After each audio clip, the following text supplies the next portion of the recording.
एक आदमी को ख़त्म करने के लिए कैसे सब लोग एक हो गए। आशीर्वाद भी, दवा के साथ दुआ भी तो ज़रूरत है ना। शहाबुद्दीन जी के परिवार के प्रति मेरा कमिटमेंट है और वो रहेगा।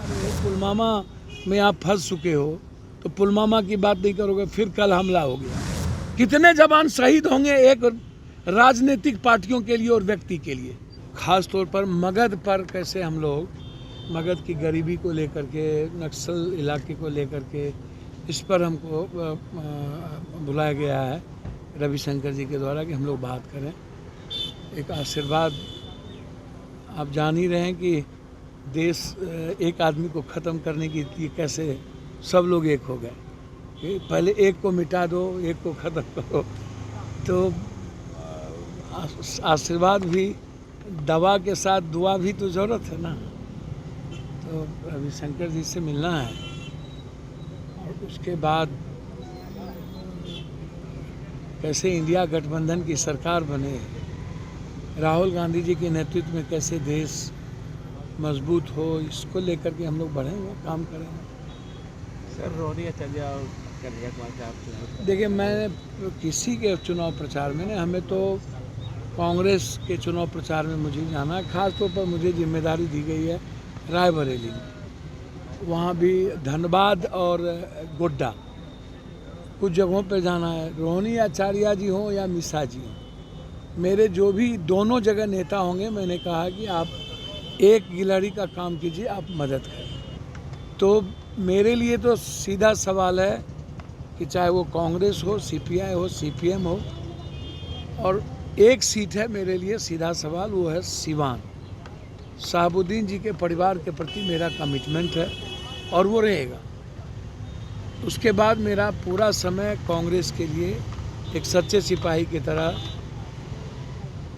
रायबरेली के बाद जहाँ भी जिम्मेदारी दी जाएगी, 8 को हम लोग रायबरेली चले जाएंगे और उसके बाद जहाँ भी जिम्मेदारी दी जाएगी वहाँ हम लोग उसको निभाएंगे।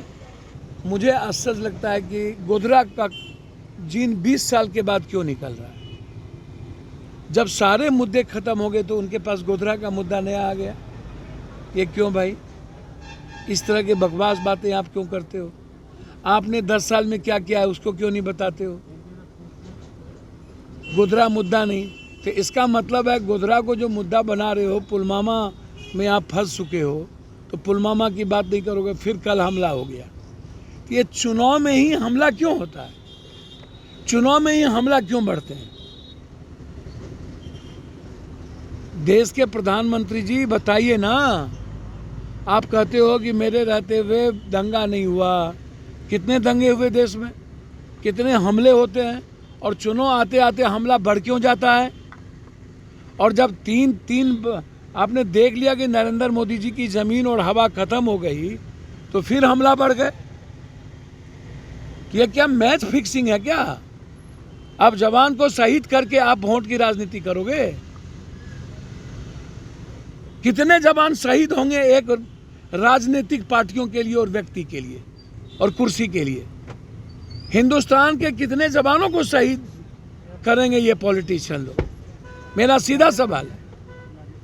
मैं इसकी पूरी जांच सुप्रीम कोर्ट के बेंच से चाहूंगा कि कल जो एयरफोर्स पर हमला हुए हैं, क्या इसमें कोई षड्यंत्र तो नहीं है?